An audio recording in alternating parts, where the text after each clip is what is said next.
next set of slides, 4 or 5, will look familiar to many of you because they were part of a presentation reused from a presentation that was about a year and a half ago, I think, at another open meeting. So I apologize in advance for duplication, but we're duplicating them here, or we're repeating them here because it's important. We think it's an important message. And I'm going to read a couple of passages that I'll elaborate on in a subsequent slide. The goal of digital preservation system, of a digital preservation system, is that the information it contains remains accessible to you over a long period of time. The key problem in the design of such systems is that the period of time is very long, much longer than the lifetime of individual storage, media, hardware, and software components, and the formats in which the information is encoded. If the period were shorter, it would be simple to satisfy the requirement by storing information on a suitably long-lived media embedded in a system of similarly long-lived hardware and software. This is important. No media, hardware, or software exists in whose longevity designers can place such confidence. This is from the LOX team. That's lots of copies keep stuff safe back in 2005. This is a separate citation. Because no digital preservation system is truly turnkey, digital preservation cannot be fully outsourced. And by outsourced here, this is from a report from Ithaca SNR that was published about a year ago. By outsourced here, they mean put under the purview of a single system, not outsourced to a vendor or anything like that, but just outsourced to a solution. Digital preservation is a distributed and iterative activity that requires in-house expertise, adequate staffing, and access to different technologies and systems. While it is possible to outsource key components of the digital preservation process to a system provider, like Islandora, no digital preservation system is truly turnkey. Today, it is neither feasible nor desirable for a heritage organization to outsource responsibility for its digital preservation program. The point of this, of course, is that digital preservation is not something you can solve with a tool. Right? It's a set of organizational commitments and processes that are supported by tools. And I think that's a very important idea, premise, when we're considering what Islandora can do to support our organization's digital preservation activities. Islandora can't do it all. No system can do it all, according to these folks. But Islandora can provide a lot of tools to support processes that make preservation easier. That's the goal of this particular set of slides. So to kind of elaborate on the first slide, I guess, more than anything, I want to distinguish between the typical lifespan of a DEMS platform like Islandora, Digital Assets Management System. I think a lot of us have been running Islandora 7 for maybe up to 10 years or something like that. Whereas, and that's a very finite life cycle. Many of us, through our careers, will see a couple of those kinds of iterations. But the expectation to access digital content that is managed by Islandora or any other DAMS platform can be ongoing, not just one iteration of that platform or two, which many of us will see in our careers in this field, but 5 of them, 50 years, or 10 of them, 100 years. That tension between the lifespan of a typical DAMS platform and the kinds of time spans we're dealing with when it comes to expecting to access that information is important. And even if we could overcome the technical challenges to durability, that is to say, we could overcome the technology and how the limitations of technology can impact the durability of that content. Even if we could do that, and I think we can, that's kind of easy, we would still be left with many, many organizational challenges to durability. That's the next slide. And these are harder to solve, right? Software is easy, organizations are hard. And so I think the point here is that even though Islandora provides many tools to support digital preservation and many other tools in this system, those are fine, and we can use them.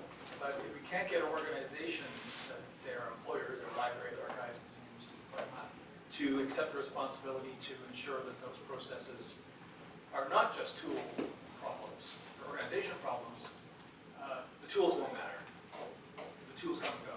That's the 10-year cycle. Come and go. Organizations hope to last more than 10 years, and the content under their stewardship will be accessible for more than 10 years. So, and this is the end of my kind of soapbox here. Islandora is not a digital preservation solution, and we shouldn't be thinking of it as one because it's setting expectations, setting the wrong expectations. But it is a digital assets management system that has flexible, robust preservation functionalities that can support our institution's digital preservation strategies. So we think that message is probably, we have the presentation here, wanted to, but we do want to go over the tools because there are lots of them. And many of us in the room and elsewhere using Islandora have been developing these tools, using them, proving them in the field, and the rest of the presentation is mainly about how we are doing those things. Thank you, Mark. Did you want to start off? So what we wanted to do, nothing is preserved, everything is in the process of being preserved. The context of the organization matters a lot. So we thought we would each give you a little bit of an overview of the policy and praxis contexts at our institutions, which vary quite heavily. So I suppose I could start here. So I'm in a smallish team. We have a systems administrator and 2 software developers, and there are librarians and myself in the unit. The digital preservation policy for the University of Toronto Libraries is actually a 2-page document that's authored downtown and that I have a mandate to sort of uphold. That document's quite flexible. It says preserve what you can afford to preserve in a reasonable way. So it's not an onerous policy for me to have to adhere to in any way. I have a lot of support. So we get all of our server resources from IITS nearby, and I have not as many commitments as many colleagues in similar mid-sized institutions would have with a shop my size. So I don't have to do the catalog. I don't do the institutional repository. I don't maintain Dataverse. I have this one piece, which is these special digital collections and these digital scholarship collections. And so it's quite manageable for us really to be doing what we're doing.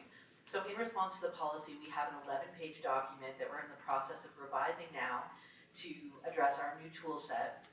But the principles of the document are pretty much the same in terms of what we're focusing on. We don't focus on original formats, we transcode, our expectations for fixity and the levels of preservation that we adhere to. So that's kind of where I'm coming from at the University of Toronto, Scarborough. I'll pass it to Donald next. Thank you.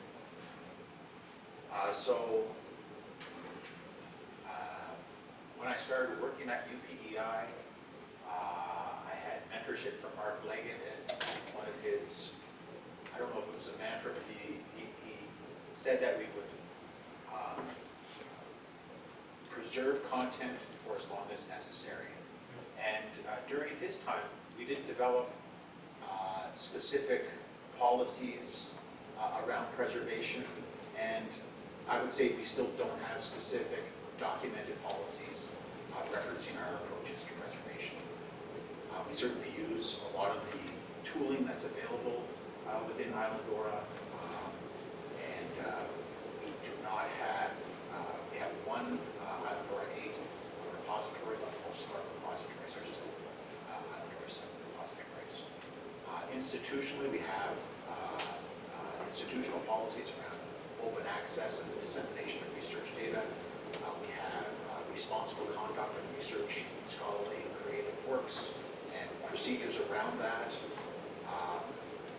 The repositories where external people deposit include a terms of deposit statement which outlines what the expectations are around that content. So we let people know that when they deposit, they're agreeing that we may alter the format of the document as needed according to good practices through file cleaning, reformatting, or other processes. And that will take reasonable care to preserve the integrity of the deposited data. We likewise have a small team at UPEI. I would highlight Rosie Lefebvre, who is our Islandorian in residence. When I say we which is a unique gig she's been on for the last little while. Again, looking at how is the institution sustaining our preservation practices. We are heavily invested in Islandora, and our digital content is in Islandora, along with a whole bunch of other things.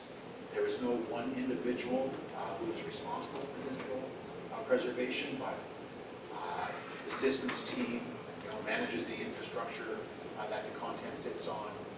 We have librarians, Rosie, Kelty McPhail, who's a community history librarian, the metadata librarian, Mackenzie Johnson, Kim Mears, who's a scholarly communications librarian, all engaged in the work of repositories. Myself advocating for the institution and its repositories, where are we going to get funding for the next project, and looking for collaborations where we can apply for grant funding to help sustain the work that we're doing. That was a good point, Donald, and I should have said that as well. We also require a non-exclusive license for all the content that we steward. So most of the digital scholarship projects and the digital collections projects, we do a lot of post-custodial collections, so we don't own the physical things, but we're providing, making available digital things that reside elsewhere because of their interest to our community or our researchers. And when we do that, we always require the non-exclusive license, which is one of the main functions of it, is to support preservation, so that we have that ability to make derivatives that are required for longer-term stewardship. Right, and I'll underscore that that kind of non-exclusive license is so essential because it is an organizational issue, not a technical issue. It's just one example of that in action. At SFU, we have a digital preservation framework which outlines our high-level commitments to preserving certain kinds of content. We name those kinds of content in individual action plans, and those set of documents together are, I won't say constantly under revision or being reviewed, but they state in them that they will be periodically reviewed, because preservation cannot be a static thing. It needs to adapt to organizational context and other things as time goes on, with the clear goal in mind that what you're not giving up when you revise these things is your commitment to preserving specific kinds of content, unless you choose as an organization to no longer preserve those kinds of content. So we have the framework and the action plans, and they're in dire need of one modernization, I would say. One of the things that has held us back at SFU in creating archival information packages, which are the kind of like the cold storage versions of your content that you put into preservation storage, is lack of a persistent identifier strategy. And now we have one of those, so we have a lot of different parts and pieces in place to move forward on those action plans. We have an APE spec, as we call it, which is an archival information package specification that outlines what goes into an APE for an object, how relationships between objects are expressed, and those sorts of things. Staffing and workflow-wise, we don't have a preservation officer or preservation librarian. We have a small number of people whose jobs deal with preservation, but not a single individual on the ground who's responsible for it. I'm responsible for it at a bit of a higher level, but we don't have specialists whose job is only to work in digital preservation. One of the things I'll comment about SFU is, I'm not too worried about the stuff in Islandora, honestly. Like, it's going to be easy to preserve, kind of on a tool basis. What I'm more worried about is the born digital and unique content in special collections and rare books. We are currently completing an inventory of born digital content in our special collections. And this content is on all kinds of crazy media, all the way from old Mac hard drives to zip disks to, not you name it, but like you name 4 or 5 of the things we don't use anymore, and we have a lot of stuff on those things. So we're working with University Archives, who has a similar problem, to figure out how to rescue the data from those media and push it further along in the digital preservation pipelines. But we really do need to get the data off those media, because those media, it's a ticking time bomb. Every year that goes by decreases your chance of being able to read those things substantially. Thanks, Mark. I'll just say I have boxes of things I need to get everything off of. And at my institution, there's also an interesting thing where our archivists are in a different job class. And so our digital archivists have a very different job than digital preservation librarians, or that seems to be, there's gray area, but in practice, the digital archivists are original order, original file format, emulation, strategies like that, whereas where we are, it's more about normalization and that sort of thing. So we're more content focused in that way. All right, I'll pass it to Donald, who will walk us through the framework we're going to use for the rest of the presentation. I thought the conversations we had yesterday around Fedora were really interesting and helpful. And I don't know, when we had our initial sort of review meeting here, for whatever reason, I thought Kirsta had suggested a framework, and maybe I was wrong, but because she was like, "You said something about the framework." I thought you said something about the framework. Anyway, I think it's useful to have something that is established, where there is some community consensus around what conservation framework should encompass. And so for me, it was helpful to have this matrix and to sort of work through it myself and reflect on, where I felt we were strong as a community, where institutionally I felt there would be work to do, and so it's a useful tool for that. It helped me sort of see where it intersected with the local community in our context, along with the Islandora community and what we're doing and trying to do to support preservation. So the National Digital Stewardship Alliance is an international membership organization that supplies advocacy, expertise, and support for the preservation of digital heritage. And one of the tools they've created is the Levels of Preservation Matrix. And it's the result of, this is I think the second iteration of the matrix, and the result of community feedback and a lot of consultation. The matrix can help inform yourself and your organization's preservation planning and development, and it's a tool that can be iteratively applied as circumstances change. Some of the benefits of this tool is that it's general enough to apply to almost any repository, but specific enough to allow us to set goals and actions based on that. The matrix can be used to document your existing preservation approaches, to identify gaps, and to measure progress. It includes 5 functional areas: storage, fixity, control, metadata, and content, along with sort of 4 levels for each of those functional areas, which are know your content, protect your content, monitor your content, and sustain your content. The NSEA provides implementation guides, vocabularies, glossaries, definitions, spreadsheets, and other tools that can be used to help institutions implement the levels of preservation. And one of the takeaways we call for participants today, and for anyone else who can make use of it, is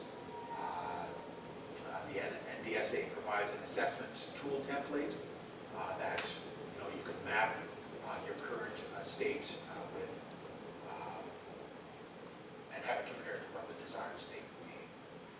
So we have mapped. It's not all about tools. There's a lot of policy pieces that I think there's some really good policy examples in our community, the Islandora community, where institutions have developed preservation plans and clearly state what the actions are regarding the media they're managing, and so on. So I think there's some really good examples in the community that we could all learn from. I should also note that this is just one example of a framework that we can use to help understand preservation. And there's lots of others. Some of the digital preservation services, collaborative Preservation Declaration of Shared Values, WOW, is one. The Digital Preservation Coalition's Rapid Assessment Model. The Government of Canada has a digital preservation toolkit. There are reference models like the OASIS and tracking and core trust seals are certification processes that encompass preservation activities. Storage. So on that matrix, we've got these different dimensions. So we thought we'd go through the dimensions and talk about the tool sets. But often the level that you're going to go to, it's a policy thing, not necessarily a tool thing, right? So there's always that human intervention. But in every area, we'll go through the dimensions and then what we're all doing and which tools we're using that are part of the Islandora ecosystem. So I can sort of speak a little bit about our context at UPEI and the storage piece there. What I wanted to do is have people come up and draw their storage on the whiteboard here. Why don't you draw your storage and that'll get us going? There's a marker right there if you want. Do we have time? Maybe we don't have time. We have until 1:30. 1:30 is the next one. So we have a variety of, Later. of storage at UPEI. So we have individual servers that have Fedora and all the other pieces on it. We have a distributed model where Fedora might be here, and Drupal might be installed on another server. We have a backblaze storage pod that stores data on spinning disk. We have a tape library that we utilize to write backups to tape. And a lot of that's changing. Our server room, our data center, has always had electrical issues. And we've been working with ITSS for our local IT service on campus for the last number of years to sort of address that concern. We had one incident where basically it took our server down without a graceful shutdown, and it caused us a lot of problems. It took us about a month and a half to actually recover from that incident. I never wanted that to happen again, but the people who are responsible for that under that kind of duress again. And so we're actively working with ITSS to look at how to better situate ourselves. That means changing some of our tool sets. So for years, literally years, we used Bacula as our tape backup system. Open source, well understood by the community, and now we're moving to Veeam, which is sort of the institutionally supported versioning of content and backup of content solution, which means annual licenses and having to pay for that. And I'm always like, we should invest in people, so let's save the money and invest in people and help us learn and bootstrap ourselves so that we're better prepared for the next issue that comes along. One of the things the institution has done in the last number of years is we've become a Microsoft 365 site, which opens the door to substantial amounts of storage on OneDrive. And so Alexander, when he was working at UPEI, created a PowerShell script that takes bags from our repository and deposits them in OneDrive. And I don't have to pay for that OneDrive space. And apparently there's petabytes of storage. Thanks, Donald. So when we're talking about storage, it's really where we're copying and monitoring our PDFs. So the guidelines, the framework that we're using recommends stable, known storage locations, and that you document them and you're able to back them up. So Fedora is really very flexible in terms of where it lets you store your media. So at UPEI, they're using Fedora, and that's the case as well at SFU. Is that not correct? Yeah. Do you want to say anything else about Fedora before we get into bags a little bit more? Okay, so at my institution, if you were at the talk, we're not using Fedora. We may eventually use it, but a lot of our preservation really relies on the wonderful, can't say enough good things about it, Mark Jordan developed Islandora bagger framework. It's incredibly pluggable, and I'll talk a little bit about our bagging strategy in a second, but first I'm going to let SFU talk about their APE spec, which I'm actually excited about. I feel like this is something that we should do. Nat, I'm looking at you. I won't talk a lot about it because, well, okay, sure. So I mentioned this already briefly, but what this specification is still in draft. I had an awesome opportunity to work with an awesome preservationist named Kelsey Maloney, who was with SFU for about 2 years in developing this. And this is intended to define 2 streams of creation of archival information packages from 2 streams. One is packages from Islandora, because we're moving entirely to Islandora for our digital collections and our IR. And secondly, what we call manual creation as a catch-all category for workflows that do not that deal with content that is not stored in Islandora. And this would encompass mainly content that I mentioned a minute ago, which was content coming out of special collections and rare books, which, while we could store it in Islandora and make it private, we don't have a plan currently to do that. But the things that go in Islandora generally at SFU are meant to be public, with a couple of exceptions. So it creates bags, and one bag is one archival information package.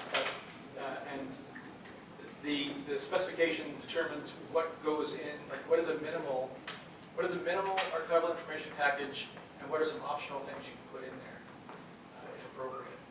I won't get into the details too much, but we're going to be using a Baggett profile, which our colleague Nick Rouet, who's not with us here, but he's leading the group who maintains the Baggett profile specification to tighten up what kinds of options within bag creation particular bag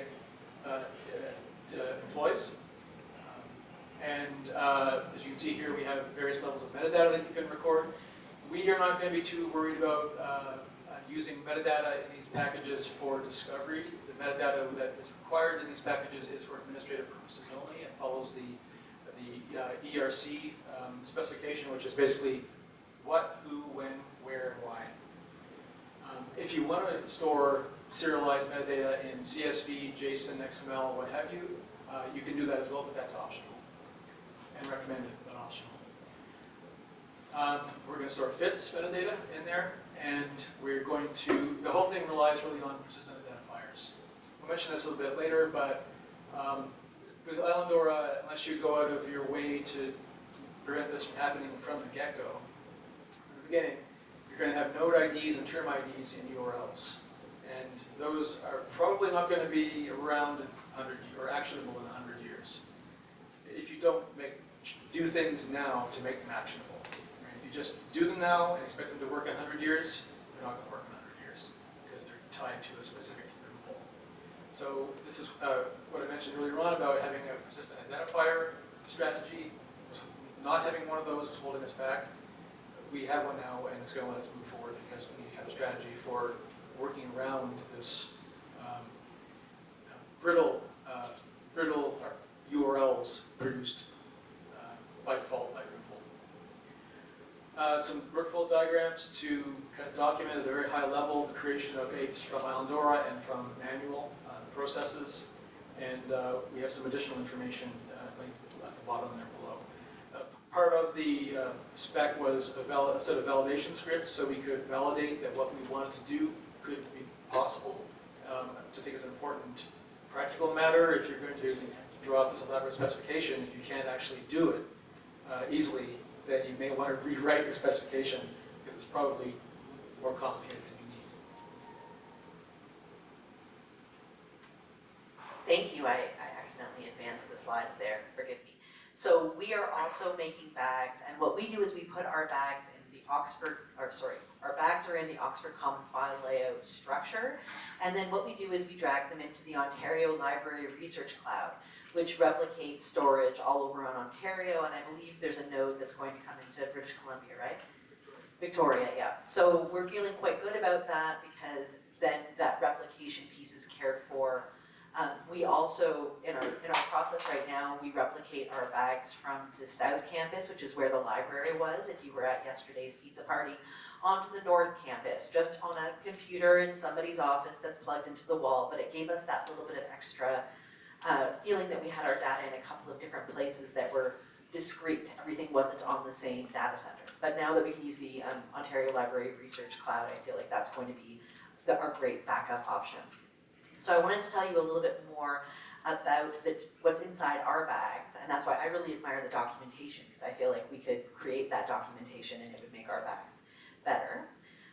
So Nat made a little video, and so my colleague Nat Kieran, we didn't list him, he's very important at the Digital Scholarship Unit, and this is really his work. So I'm gonna play the video and let him talk you through what you're seeing. Is that okay, Nat?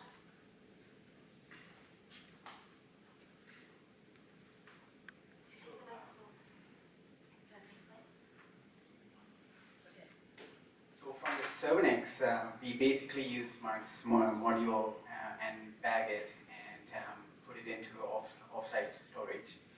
And so we already had bags, and we wanted to have a mechanism. As far as I understand, there's no versioning mechanism for bags, and we were looking for a way to version it. And that sort of like gives us a indication as to sort of the scheduling of our bagging process as well. And so we were looking at options, and so this basically what it does is that there's a Python module for creating OCFL objects, a Python module for creating OCFL objects, and we basically point to the bag's data content, and then it will handle the versioning. So we are primarily making use of OCFL, Python's, app to handle the versioning of the bags. And it can validate an OCFL object, but our primary motive here is to use it as a versioning of the bags. So here, we mostly use it in a batch workflow. So go ahead, Krishna.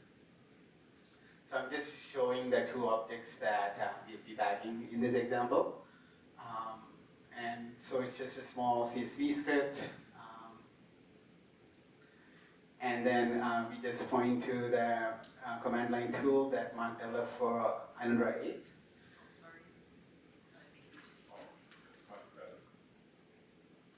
And yeah, it just takes a moment to bag both of those objects. And then there's a processing script.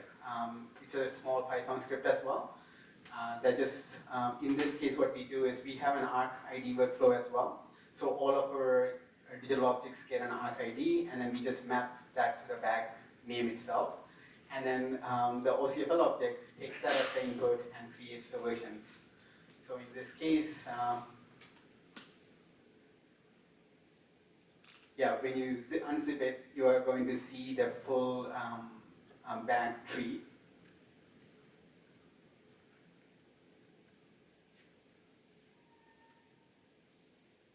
So you see, this is a version 1, and let's say I go and make a Drupal update, and then I rerun the bagging process. So in this case, it's just version 1, and here we are exporting node, media, as well as the JSON LD representation of the data. And we can add in additional serialization as well if we choose to, say modes representation.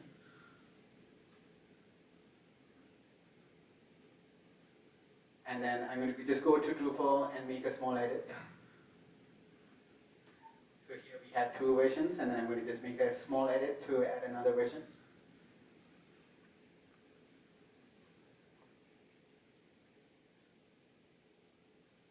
I'm just thinking which field to add. That's computer broke right at the beginning of the conference, so he had to make this video.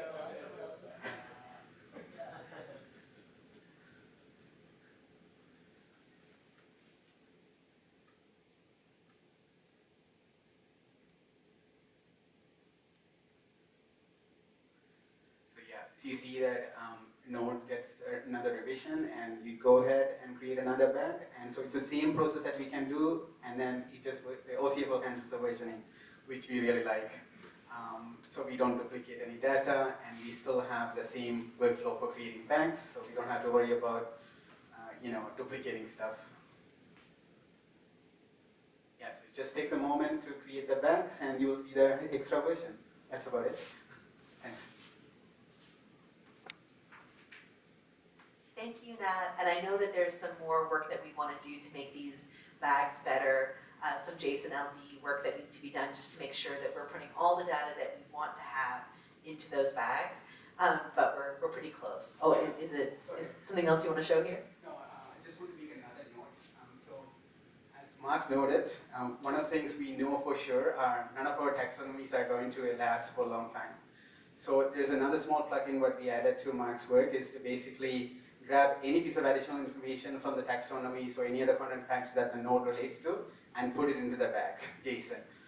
We haven't done the round trip of putting things back to Drupal, but at least for now, all the information is there.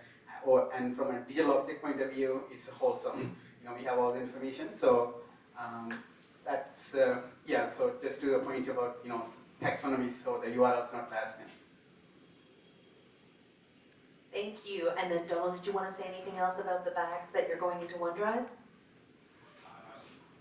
Not really. One of the serializations we include is a data site XML file. That's the meta format, but it's basically creating the bag as a bag. So, please go ahead, Carrie. Just a question about OneDrive, because I know nothing about it. Is it like S3 that has that level of resiliency and stuff? Carrie's asking if it's the sort of similar thing to S3 and that it has resiliency. Is that correct? It's Microsoft's Azure service, so it sits on Azure. I don't know the technical pieces. Alexander, anything you could share? It powers all of Microsoft Office, so I've been on that course if I'm thinking about it. They tend to make it a black box. Yeah, So you don't It's a know black what's- box. yeah, getting and it's, not designed to serve public files or anything like that. So, you can put things into a public folder, but sometimes they probably do secretly without telling you. Same as Exchange. And again, I think the policy and practice context comes up a little bit here as well. Like, nobody would be allowed to write that shell script at my institution. Like, there's no way we would have access to our OneDrive to do that. At the same time, there's a ton of storage. I have 3 terabytes in my personal OneDrive storage. So it varies a lot depending on your institution, I think. We got the secret keys basically we requested them from our ITSS folks because we wanted a particular kind of access, and originally it required a username and a password, and because you were logging into OneDrive and so on. But I think we overcame that with the credentials that we were provided by ITSS. So if your institution works with you, there's flexibility. So you had some dirt on your IT. It's our goal to power. Powerful dirt. Big impact. So the next dimension we're going to discuss is integrity, and this has to do with monitoring the health of your data in the system. So I'm going to pass this to Mark. I'm not going to spend a lot of time on the details here, but just to support our assertion that Islandora has a lot of great tools in these various areas. It certainly does in integrity checking.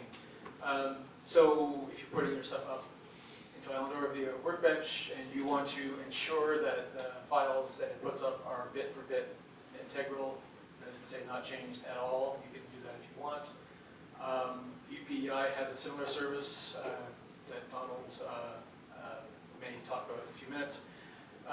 Continuous fixity checking and monitoring is important because you want to make sure that, a couple of reasons. One is you want to make sure that the files that you put into storage in Islandora, for example, are still intact and remain intact, and when should they become not intact, that you know about it. As the developer of Islandora riprap, I would strongly recommend that you try DGI fixity before you commit to riprap, just because I think the Islandora community needs to have a serious conversation about the future of riprap. please take a look at DGI Fixity. It looks very good.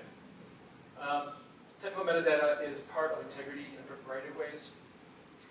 One of the chief tools that Islandora uses is FITS, and it will not only ensure that the file that you apply FITS to is integral, but also dump a whole bunch of technical metadata that may be of use in future processes on that file, like migrations and error checking and so forth.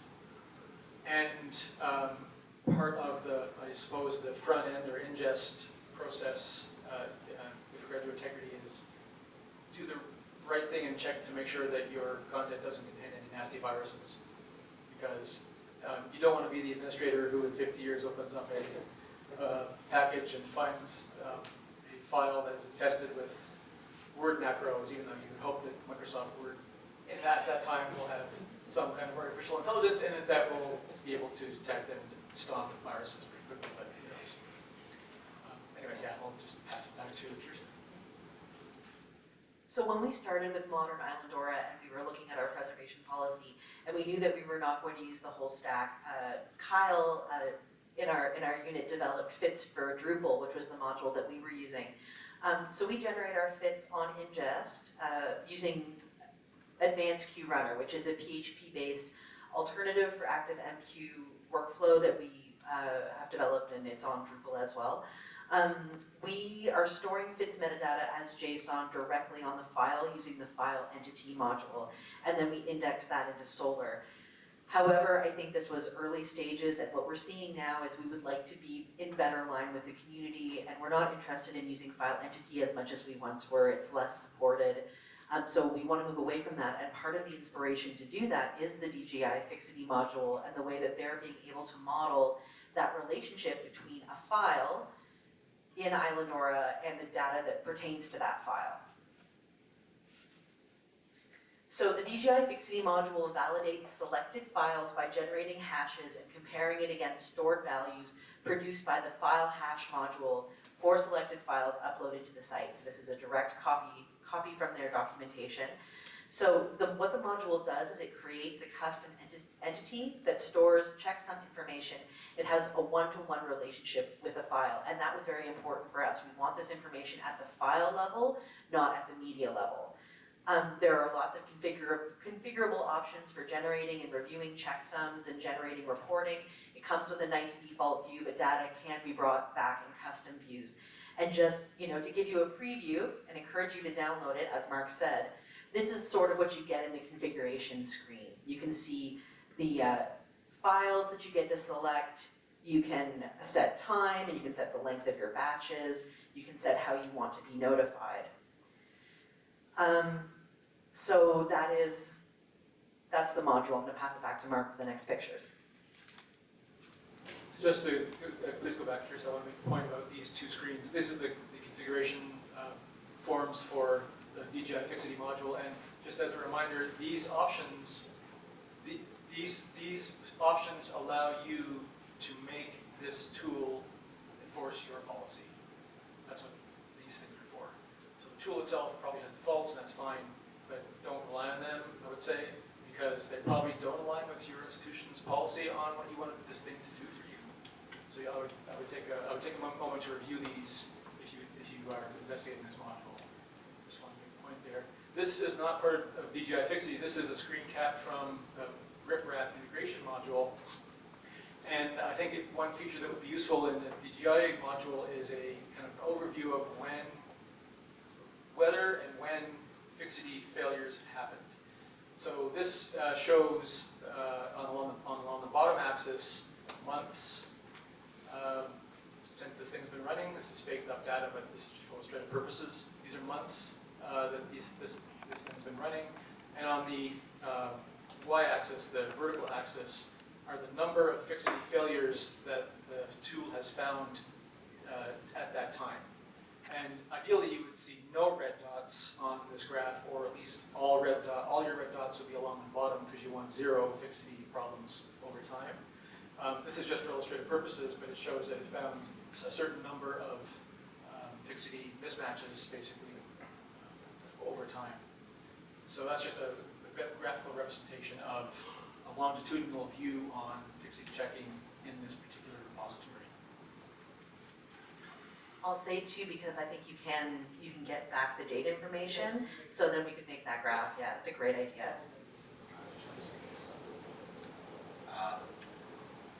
Rosie and I applied for a Canary grant that helped us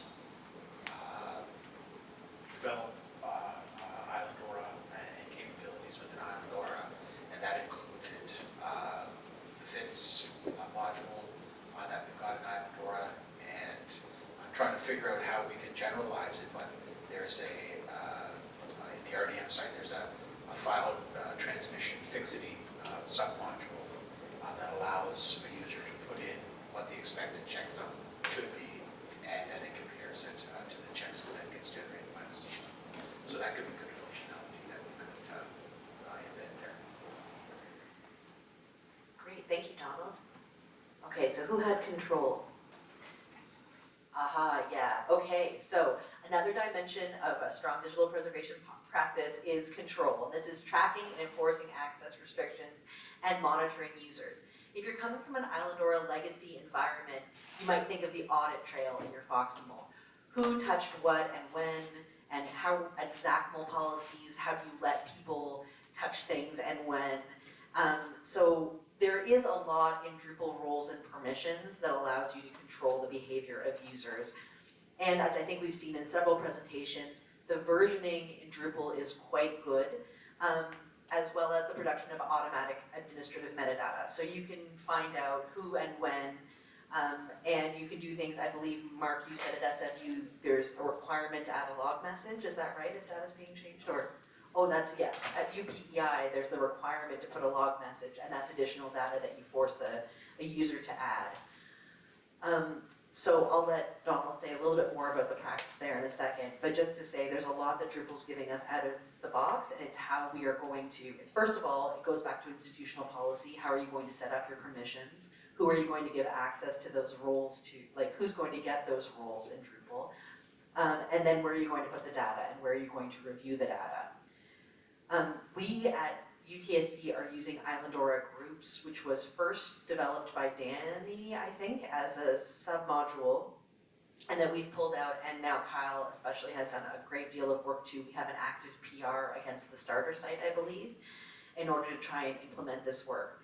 There are alternative approaches to access control, especially some excellent work being done by DGI. I believe there's Islandora hierarchical access, which I haven't tried out yet, and embargo, which I understand is very flexible. So we're going to use Islandora groups as well as roles and permissions.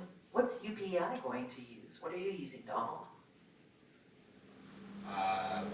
So when the embargo module became available, we installed it on our development server for our RDM service. So we've got it there now, but we were talking about getting user permissions, so those rights from users, and in our community history site, which is a Drupal 7 site, we have a separate data stream for permissions, which is the signed permission form that the user created. And I can see the embargo module be useful in that use case where, this particular media is going to be blocked from public view. You also use workflows to keep things not published until you want them to be published. That's the other thing. There you go. Yeah, the editorial workflow capabilities in Drupal are very strong. Yeah. Here, to Mark. Mark has nothing further to add to this. We're at 1:21, and we're supposed to end at 1:30, so we'll zip along here. Yeah, this was just the point I was making before. So we're using a default private file system for all of our sites, and then we're using Drupal roles and permissions in combination with Islandora's extension of the Drupal groups module, which is permitting very granular control of CRUD functions. So we can do things at the object level and across metadata and media. If you saw Bennett's demo in our first day session, he was showing how we hide access to the forms, what are they called? Consent forms, thank you. Because the public can't see the consent forms, but we need people to be able to log in and verify that consent that we've put in the metadata and see the wet signature of the participant in the research project. The next one is metadata, which is still me. So yeah, so when we're talking about metadata in this framework, it's about standards-based, administrative, technical, descriptive, structural, and preservation metadata. All the good metadata that's needed in order to make sense of an object into the future. And there are a lot of metadata features that are in Islandora. So the Drupal entities are incredibly flexible, so we can pretty much model any kind of data that we want to have there. And then we can serialize it in many formats. For me, this is one of the greatest strengths of our platform. We can take our data and we can expose multiple formats from a single profile. We get mods, we can get DC, we can get JSON LD, we can get JSON. I think you said they're making data site at UPEI. Mark's developed the Islandora premise module if you want to bring out metadata in premise format. We already talked a little bit about FITs, so the file information tool set and the rich technical metadata that you can get from that tool. And then when it comes to persistent identifiers, I'm also very pleased with the functions in Islandora. So we have a separate ARC minting and binding service. And one of the reasons that we really like ARCs is that ARCs support early digital object creation. So the moment that an object is born, before it has its metadata, it can have an ARC. And then that ARC follows it throughout its life cycle. As you can see, that's how we're naming our bags. That's how we override. Drupal will let you override the URLs and use something, so we can use ARC in our URLs. We already have active persistent identifiers driven by ARCs in our Islandora legacy system, and I'm so much less worried about our migration because I know that when that content is migrated, we will just rebind our ARCs to their new location and everything will be hunky-dory. So I have some screenshots here, but I'm going to let my colleagues speak a little bit to metadata at their institutions because I'm sure there's some variance. Donald shakes his hand. Okay. All right, we are running out of time. Okay. I wanted to show you, this is the blog post that I was very proud of because it was exciting to publish. This is Kyle's work. Kyle in the back there, if you want to raise your hand. This is an independent application and it's really designed for sort of smaller shops to make the process of minting and binding ARCs much, much easier. So it's a UI-driven thing. I can do it, Bennett can do it. We have reporting on this framework so we can find out what's going on. This is just a screenshot from our documentation that depicts the ARC, the persistent identifier, which was most relevant in the last system, so the PID, the good old Islandora legacy PID, which we're going to hang on to for a while, the number of redirects, and then the ARC URL. And you can see at the top there are buttons for binding, unbinding, and bulk binding, and we can do it all using CSVs. So really, it's been excellent for us, and it's openly available in our GitHub for other people to use as well. I'm going to pass it back to Donald. We're getting close to the end here. The final dimension of is content. The version capabilities within Drupal. We mentioned it before, and there is a quick screenshot of what that looks like on the RDM site. The require revision log message is the module we use, and we use that so that the logging is informative. So when we want to, for instance, add something to a premise file, it actually includes some of the context that was required when the version got changed. And I'll let Mark speak to Islandora or repository reports. The next two screenshots are samples from a module that I have called Islandora Repository Reports that lets you, both of these are canned, so you don't create them, you just use them. This one shows media by Islandora media use, which may be of use to you. You can see here, you can't really see here, but basically about half of the media in our institutional repository site are original file, and about close to half are extracted text, which shouldn't surprise you because it's mostly PDFs. This one is media by MIME type. And this would be useful in preservation context if you want to know how many TIFFs you had because you were afraid that TIFF might become an obsolete format someday and you want to plan to migrate them to whatever the replacement format is.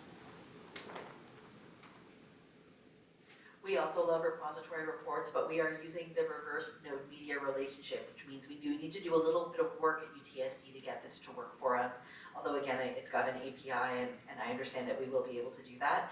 But in the meantime, what we have is we're bringing back that fixity information on the item level. So this is a screenshot. It's depicting an item of one of our smaller collections that we've been using to prototype these views. And then when you look at from the node context, you get a fixity tab, you look at the fixity and you can see the results of the last check.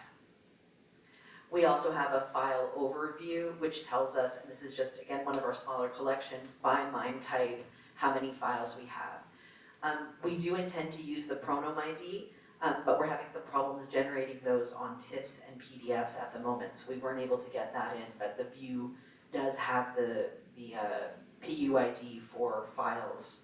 We just hid that column since we weren't able to populate it properly. Yes, please. Donald has a question. Is the data, is the technical metadata in store? Yes. Yes, that's correct, right, Nat? Just double checking to make sure I'm not saying. That's what we're doing. Donald asked us if we were indexing it in Solar, and we are. So that's how we're getting our technical metadata in. So this other view that I wanted to show you is just, again, a slight modification of one of the views that's provided with the DGI fixity module. So we can see we've got the file ID. So this shows you by file, and it shows you the node and where the media is and when the check was performed and what the status of the report was. And what's nice here is you can filter, you can perform checks on demand. So if you want to go and manually run a check of all your content, you can do that. And what you can't see from this screenshot is there's a nice little CSV. So if I wanted to go in and I had objects, files that had failed fixity, I would be able to generate a little report and, you know, go and deal with those in another way or pass them to somebody who is going to do that. The last thing that we wanted to talk about, if we had enough time, was, as Mark alluded to at the beginning of the presentation, and I hope I didn't jump ahead. Did you all want to say anything else? Okay. We are all encountering one of these system shifts that will encounter at least one of them. I'm hoping more than one over the course of my life, or am I hoping? It'll be longer than 10 years anyways. But we're experiencing one in Islandora, and the content structures and preservation features of Islandora legacy are quite different. So, you know, we wonder, what are we doing in order to keep that provenance? What are we going to do when we take our old data and we're bringing it into the new system? So we all thought we would just give a brief explanation of what our plans are on that front. So we asked ourselves, you know, how is the movement from legacy to modern or Islandora, how is our commitment to preservation affecting the migration, and how are we going to do that provenance between systems? So the UTSC strategy is essentially to take the FOXML with the audit trail and the descriptive metadata versions and ingest that as into media on the object and then generate a new bag. And as you can see, as Nat showed our bag structure, that means that when we first remake our bag, we'll be storing that as the first media. And then this is one of the wonderful things about the Oxford Common File layout. Because we're never going to touch it again, we will not have to copy it again. Every version will just go and point back to that media. And that's how we're going to kind of package things together. I'm sure people are doing things like mapping their users in the old system to map to users in the new system. But the more I considered the implications of that and how challenging it would be, the more I thought, well, we're just going to let that data be in XML because that's how that data came to us, and we'll just store it in this way. We don't need to index it or anything. It's really just there so that if you look into our packages, you'll be able to tell when the object was produced and basically what happened to it. I'm going to pass it to Mark. That's if you were planning a migration from our current Islandora 7 digital collections repository to Islandora 2. And we're going to just keep it as simple as possible because we just don't have enough time or bandwidth during the migration to do anything more elaborate. Probably going to do a post-migration fixity validation on our OBJ, which will become original files in the new Islandora, that's about it. And if we find anomalies in that audit, we will fix them. But that's basically all we're doing as far as transmission fixing from one system to another. I honestly don't know, in our migration of our existing data.upi.ca site to the RDM site, I know we pull over some of the legacy files that are in the Fedora object. I'm not sure if we're checking the checksum of the original as we put over. And I'm sorry that we've not left enough time here for questions. Really, we're up against the next session. But what I would say is we'll all be around in an hour for our afternoon break, and there's also downtime after the end of the day and before the conference dinner, so we could be available to answer questions during that time. Thank you all for listening. It's obviously a big topic. I should have allocated more time for us than we had. And I would say, I'm going to set up now for the next presentation in here, which is a very digital humanities, RDF focused presentation. And then Yamil is running a document interest group, introduction to the documentation, and I believe a meeting afterwards. I'm looking for him now. There we go. Is there anything else you want me to say about that session, Yamil? No, that's it. Yeah, so if you want to talk RDF and digital humanities, then I would say stay here. And if you would like to learn more about our documentation, how it's made, how you can help make it better, then please join Yamil in the next room. And we'll just have a little 5-minute break in order to set up for the next presentation. Thank you very much to my colleagues for presenting with me. May we all preserve all the things we need.